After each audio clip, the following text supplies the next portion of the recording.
Bonjour à toutes, bonjour à tous. Bien-aimés dans le Seigneur, je vous salue dans le nom de Jésus. Heureux de vous retrouver, heureux de vous revoir. Simplement parce que oui, une semaine est passée, où nous ne nous sommes pas vus, voilà. Et je glorifie Dieu pour vos vies. Soyez encore bénis là où vous vous trouvez, au nom de Jésus.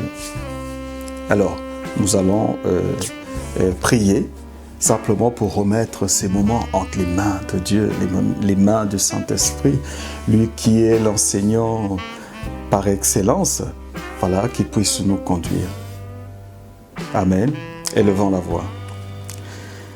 Excellent Père de grâce, nous voulons glorifier ton nom, Père. Nous voulons te dire merci, merci parce que tu permets ces moments, Père. Et nous savons que ce n'est pas un acquis. Voilà pourquoi nous t'invitons, Saint-Esprit, à venir prendre le contrôle de toutes choses maintenant. Oui, Papa. Illumine les yeux de nos cœurs, Père. Inspire les pensées de nos cœurs et inspire les paroles de nos bouches, Père. Voilà, nous te prêtons nos langues, Père de gloire, afin que ce soit toi qui parles au-dedans de nous et que cette parole, Père de gloire, sorte avec puissance pour toucher les cœurs, Père, afin d'emmener ces cœurs, Père de gloire, à toi, de ramener ces cœurs à toi, Père. C'est ce que nous voulons. C'est ce que nous voulons ce jour, Père. Laisse que ton nom seul soit glorifié. Dans le précieux nom de Jésus-Christ, notre Seigneur et Sauveur, nous avons ainsi prié. Au nom de Jésus. Amen. Amen. Bien-aimés dans le Seigneur, je suis très heureux de vous retrouver ce jour. Pourquoi? Parce que une semaine s'est écoulée, voilà. Et la fois dernière, nous avons vu ensemble, voilà, ou encore nous tentons de répondre à cette question, que nous nous posons, voilà, qui est Dieu? Qui est Dieu? Alors, d'ores et déjà, je vous dis que Dieu est immense. Dieu est infini. Voilà. La fois dernière même, je pense que je vous avais dit que, voilà, c'est pas en 2 jours, en 2 sessions ou encore, non, que nous pourrons éventuellement répondre à cette question. Mais oui, Dieu est bon, Dieu est grand, Dieu est immense. Alors, pourquoi nous tentons de répondre à cette question? Parce que beaucoup ne le connaissent pas. Voilà, beaucoup ne le connaissent pas. Mais ce n'est pas une honte, au fond. Moi, j'étais comme vous, effectivement. Voilà, je suis né dans une famille chrétienne, le dimanche à l'église, et puis voilà. Mais qu'est-ce que je savais de tout ça? Mais à un certain moment de ma vie, bien sûr, j'ai eu vraiment soif de Dieu. Pour ne pas dire que j'ai senti un vide en moi, oui, effectivement, il y avait un vide. Alors, partout où j'allais, on priait comme tout le monde, mais je ne savais même pas pourquoi prier. Pas du tout, je ne savais pas pourquoi prier. Mais à la fin, j'ai eu soif de Dieu. Et je ne savais pas d'où venait cette soif. Ce n'est qu'après que j'ai compris que oui, que voilà, c'était Dieu qui se manifestait en fait. Et j'ai commencé à chercher Dieu. Aujourd'hui, je ne pourrais pas vous dire que oui, que j'ai trouvé Dieu. Mais je cherche Dieu. Je cherche à établir encore une relation avec Dieu. Effectivement, c'est ça le but. Méditer la parole de Dieu, c'est chercher Dieu. Pourquoi? Parce que il nous est dit que Dieu parle tantôt d'une manière, tantôt d'une autre manière. Alors, j'essaie un peu de comprendre quand on dit tantôt d'une manière. Oui, les événements que nous voyons, ou encore tout ce que nous vivons en fait. dans notre vie au quotidien, tout ce que nous vivons, ben Dieu nous parle. Et Dieu nous parle par sa parole.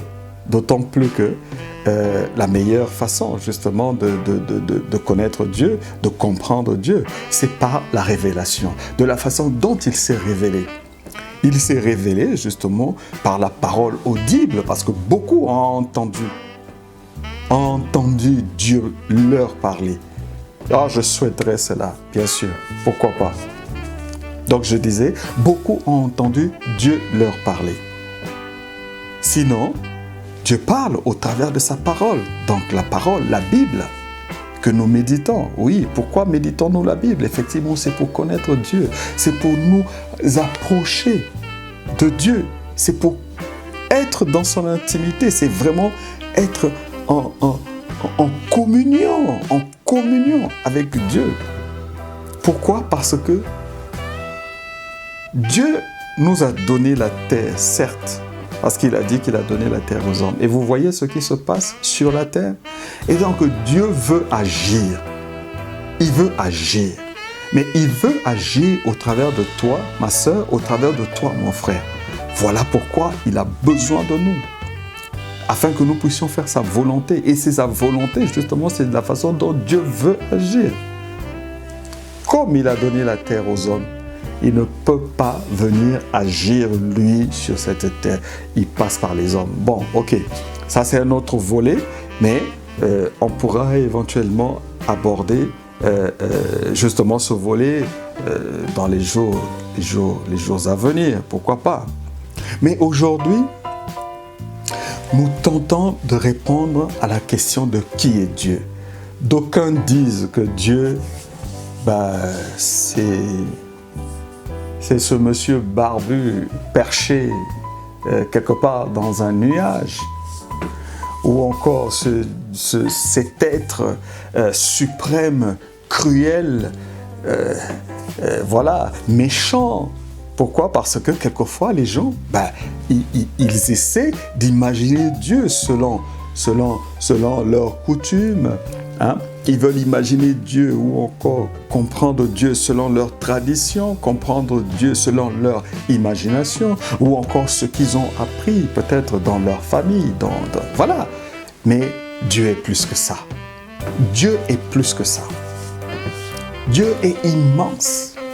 Oui, nous le savons, qu'il est omniprésent, omnipotent, omniscience.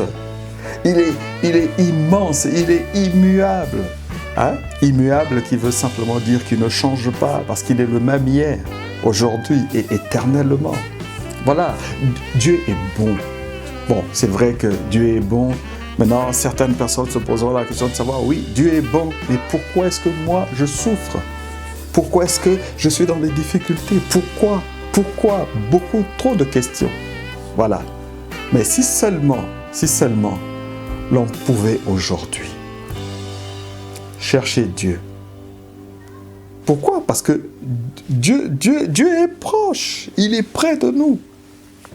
Et il nous appelle, en fait. C'est simplement parce que, je dirais même que nous ne sommes pas assez concentrés pour pouvoir entendre la voix de Dieu. Pourquoi? Parce que Dieu parle. Il parle d'une voix audible. Il parle par sa parole. Il parle en songe. Il parle même par des rêves. Mais il a beaucoup plus parlé par Jésus-Christ, donc l'incarnation de Jésus-Christ. Pourquoi? Parce que la parole s'est fait chair. Il s'est fait chair en Jésus-Christ. Alors, j'ai quelques paroles que nous allons lire ensemble pour essayer un peu de comprendre ce que nous disons, d'accord? Pourquoi? Parce que c'est important. Alors, Exode 20, au verset 3 plutôt, pardon. Exode 20, au verset 3, nous dit que « Tu n'auras point d'autre Dieu devant ma face. » Voilà. Ça, c'est la parole que Dieu avait donnée justement à Moïse. lorsqu'il fut à la montagne, justement, au mont Horeb, lorsqu'il parla, puisque même il lui avait posé la question de savoir, est-ce que tu avais vu un visage lorsque je te parlais? Mais c'est un feu. C'est un feu, effectivement. Il le dit aussi, justement, dans sa parole, que Dieu, le Dieu que nous prions, le Dieu que nous connaissons, hein, j'ai quelques notes, en fait, il le dit dans Deutéronome 4 au verset 27, plutôt Deutéronome 4 au verset 24, excusez-moi, il dit, car l'Éternel, ton Dieu, est un feu dévorant, un Dieu jaloux. Bon, nous n'allons pas aujourd'hui chercher à comprendre pourquoi il dit qu'il est un feu dévorant. Mais en fait, c'est beaucoup plus pour dévorer. Dévorer notre adversaire, mais pas nous dévorer nous, en fait. Voilà, il va dévorer justement ceux qui en veulent à notre vie. Amen. Alors, Dieu dit qu'il est un Dieu dévorant. Amen. Mais dans sa grâce, Dieu permet d'être vu de manière limitée, parce qu'il a fait avec le prophète Ésaïe. Nous allons le lire dans Ésaïe 6. Hein? Ésaïe 6, alors, je lis là. Ésaïe 6, au verset 1, si quelqu'un a trouvé, voilà. Ésaïe 6 au verset 1 nous dit, donc la Bible dit, l'année de la mort du roi Osias, je vis le Seigneur assis sur son trône très élevé. Ça c'est Ésaïe, le prophète Ésaïe qui nous parle. Qu'il vit. Voilà. Donc, nous comprenons que Dieu a parlé. Dieu s'est fait voir. Ça, c'est écrit noir sur blanc. C'est pas moi non plus qui ai écrit. Voilà. Donc, l'année de la mort du roi Osias, je vis le Seigneur assis sur un trône très élevé. Et les pans de sa robe remplissaient le temple. Waouh! Donc, j'ai raison de dire que Dieu est grand. Pourquoi? Imaginez-vous un peu un temple et les pans de la robe de notre Seigneur, de notre Dieu, remplissaient le temple. Waouh! Waouh! Et au verset 2, il est dit, des séraphins se tenaient au-dessus de lui. Ils avaient chacun 6 ailes, 2 dont ils se couvraient la face, 2 dont ils se couvraient les pieds, et 2 dont ils se servaient pour voler. Waouh! Dieu est grand. Mais dans Jean, je vais vous lire cette parole dans Jean 14, au verset 8.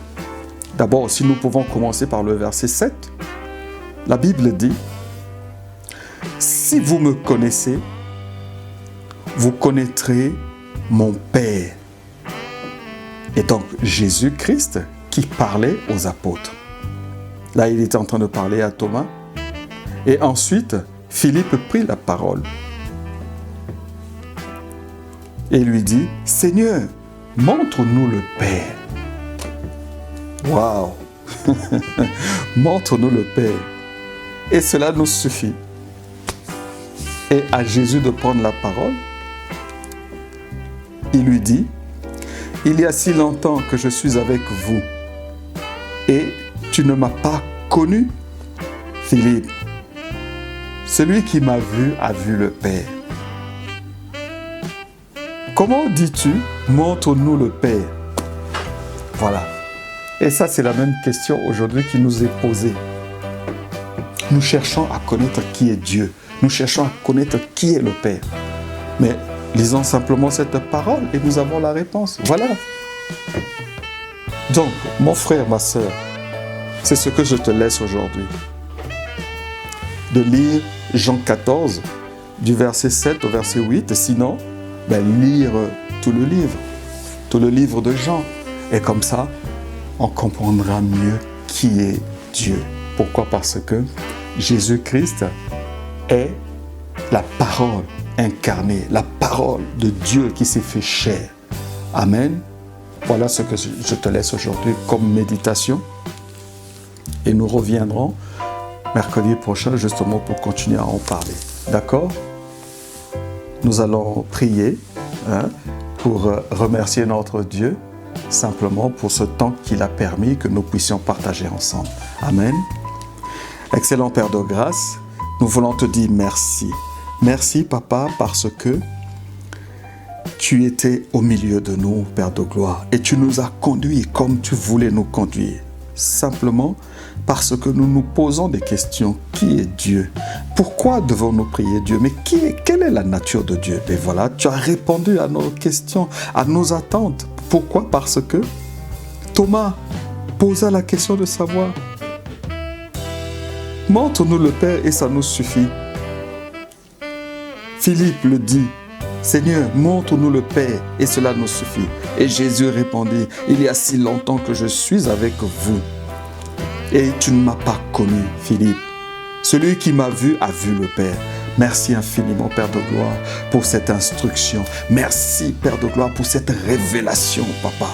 Laisse, Papa, que cette parole, Père de gloire, pénètre nos vies, pénètre, Père de gloire, et surtout, incline nos cœurs afin que nous puissions reconnaître ta grandeur. Oui, parce que nous savons que tu es grand et que tu es le Dieu de paix, le Dieu de gloire. Merci infiniment pour la vie de mon frère. Merci pour la vie de ma sœur. Merci infiniment pour ta parole. Merci pour cette révélation encore, Père de gloire, aujourd'hui.